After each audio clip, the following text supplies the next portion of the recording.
This minister's son destroys an old veteran's food truck as a prank. Judge Caprio's response will shock you. It was just a joke. Old people are too sensitive. The words hang in the air, sharp and impossible to ignore. 19-year-old Caleb Monroe stands at the defendant's table, hands in his pockets, expression somewhere between bored and amused, like this is just another story to tell his friends. He doesn't even look at the elderly man in the front row, a 78-year-old Navy veteran whose food truck sits in an impound lot with a smashed generator, ruined supplies, and graffiti across the panels. What Caleb destroyed wasn't just metal and machinery. It was a livelihood, a routine, a reason Walter Briggs wakes up every morning with purpose. Walt's wagon has served construction workers, office employees, and veterans for 6 years. This isn't a hobby, it's survival. And when Caleb and his friends filmed a prank for social media, disconnected propane lines, dumped trash inside, spray-painted obscenities, and smashed the generator housing, they didn't just vandalize property. They erased a week of Walter's income and stole his ability to serve the community that depends on him. Judge Frank Caprio has seen the footage, the repair estimates, and the online video. He knows lessons can't always be taught with fines or lectures. Accountability requires understanding the weight of what's been broken. And Caleb has no idea what he's really done. The clerk rises, voice steady. The courtroom feels heavy, thick with unspoken disappointment. Case number 2021, TR 7734, the City of Providence versus Caleb Monroe. Charges: vandalism of commercial property, reckless conduct, disorderly behavior, harassment, and leaving the scene of criminal damage. Caleb walks forward, sneakers squeaking, glances at Judge Caprio, then away. His lawyer, Mr. Garrett, looks exhausted, like he's seen this too many times. Judge Caprio's patience is evident. He's seen the scared, the angry, the remorseful. But dismissiveness? That's different.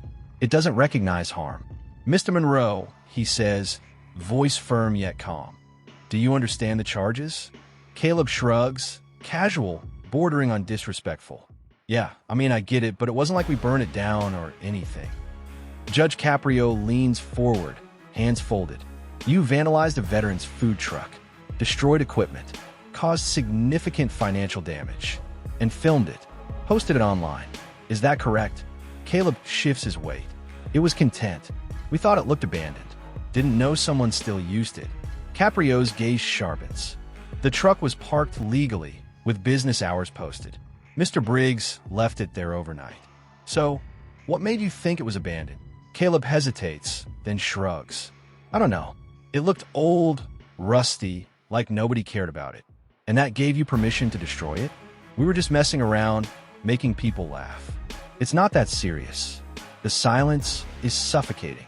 Officer Riley shifts his weight, expression hardening. Clerk Ortega bites her lip. Walter Briggs sits perfectly still, hands gripping his knees, face unreadable, but eyes carrying decades of being dismissed. Judge Caprio doesn't raise his voice. Mr. Monroe, we'll hear testimony from the responding officer, witnesses, and Mr. Briggs himself. I want you to consider what just messing around means to someone whose livelihood depends on that truck. Can you do that? Caleb nods, but it's hollow, his mind already on his phone, already minimizing it. Officer Marcus Lane steps forward, uniform pressed, professional, but with an edge of frustration. At 6:47 a.m., I responded to a vandalism report at Atwells Avenue and Dean Street. Mr. Briggs' food truck was severely damaged. The serving window spray-painted, generator housing kicked in, propane lines disconnected, food supplies scattered.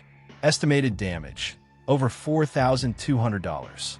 And were you able to identify the responsible individuals? Yes, Your Honor. Mr. Monroe posted a video 3 hours after the incident, showing him and 2 others vandalizing while laughing. One said this is going to go viral. Another, who even uses these things anymore? Caleb's face flushes slightly, silent. Officer Lane continues, initially defensive. Said it was just a prank. When informed he'd be charged, he said, it's just an old food truck. The guy probably has insurance. No remorse. No concern for Mr. Briggs. asked me to delete the video to protect his followers. Caleb shrugs again. It looked old, rusty, like nobody cared about it. And that gave you permission to destroy it? We were just messing around, making people laugh. It's not that serious. The courtroom is silent, heavy with tension. Officer Riley's expression hardens. Clerk Ortega presses her lips thin. Walter Briggs grips his knees, face stoic, but eyes carrying decades of being dismissed. Judge Caprio doesn't raise his voice. Mr. Monroe will hear testimony from the responding officer and from Mr. Briggs. I want you to understand that just messing around has consequences for someone whose livelihood depends on that truck. Officer Marcus Lane steps forward. At 6:47 a.m., I responded to a vandalism report. Mr. Briggs' truck was damaged.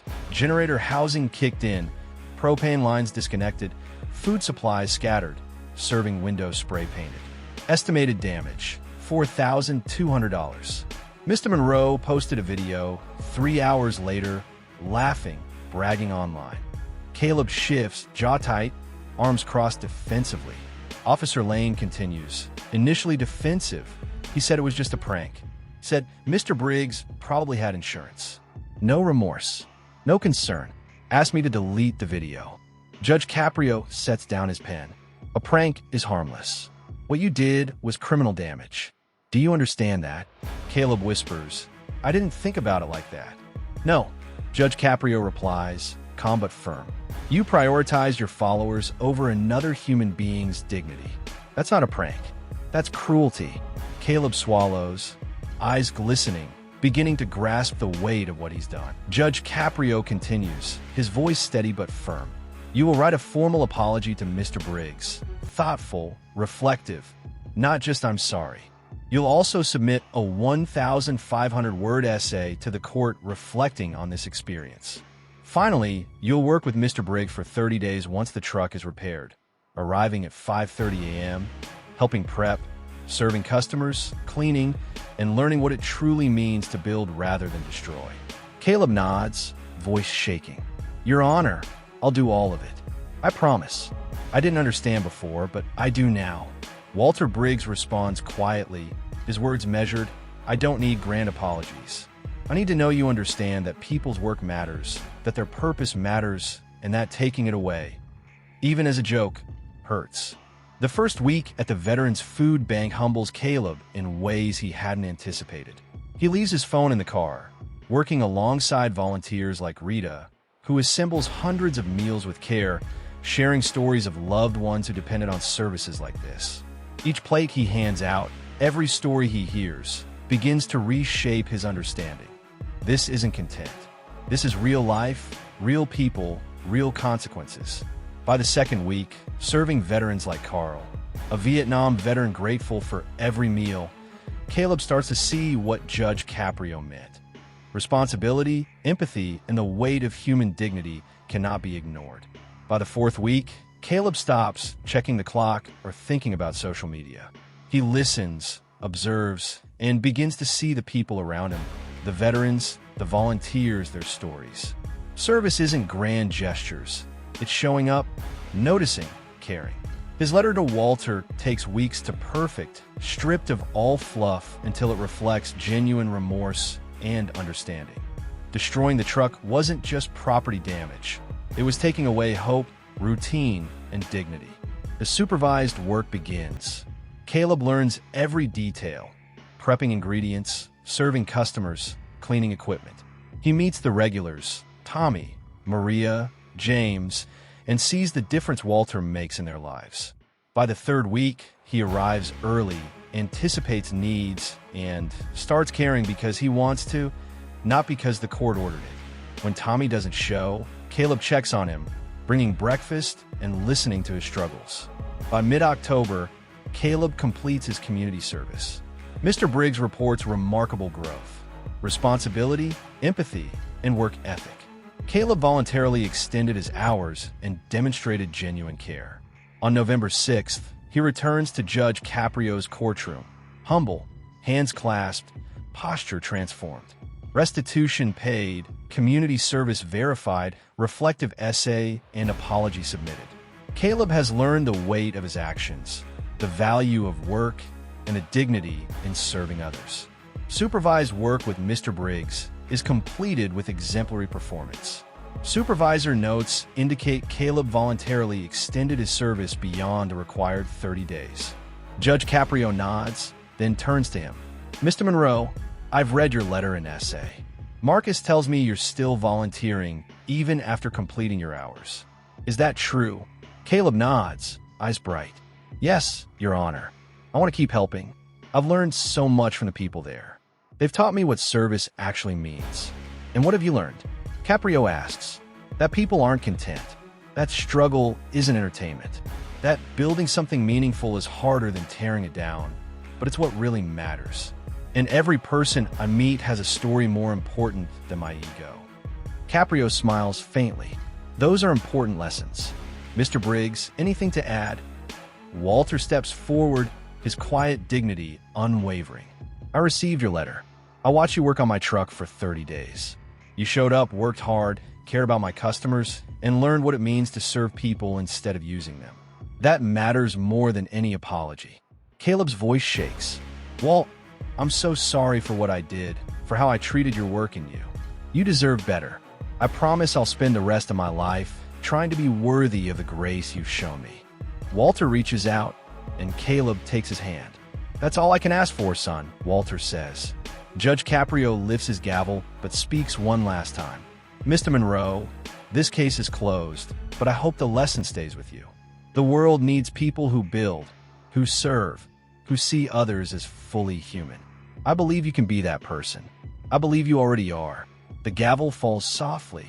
Caleb exhales, tears streaming down his face. He turns to Walter, who nods once, then begins walking toward the exit. You still want to work the truck tomorrow morning? Walter asks. Caleb's face lights up.